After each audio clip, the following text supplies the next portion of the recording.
এক বাবা জন্মে আর বাবা মৃত্যু পর্যন্ত নিয়ে যায়। কি আরে বাবারা, তোরা কি লাগে বাবা খাইবি? যে বাবা খাইলে তোকে গালের ভিতরে ঢুকি যার, ফুটকি ফুটকির ভিতরে ঢুকি যার, মৃত্যু পর্যন্ত চলি যাওয়ারই এ বাবা কেন খাইবি? এ বাবা না খাই দুগা ভাত খা। এরকম ডাইল রান্ধি কোয়েল ফাঁকির ডিমবাজি করি দুগা ভাত খা, শরীরে এনার্জি পাইবি, শরীরে শক্তি পাইবি।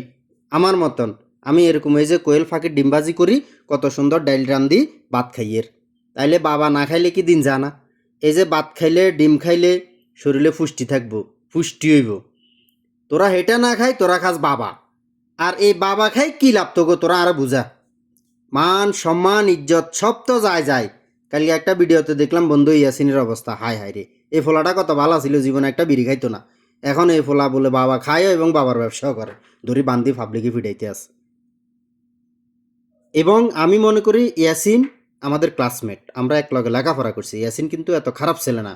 সেই কাদের প্রতারণায় পড়ে, কাদের সাথে এগুলা করে, এই বাবা শুধু ওই না, ওর সাথে আরও লোক আছে। আমি সবাইকে রিকোয়েস্ট করব যে ওর সাথে যারা আছে সবাইকে খুঁজি বের করা হোক।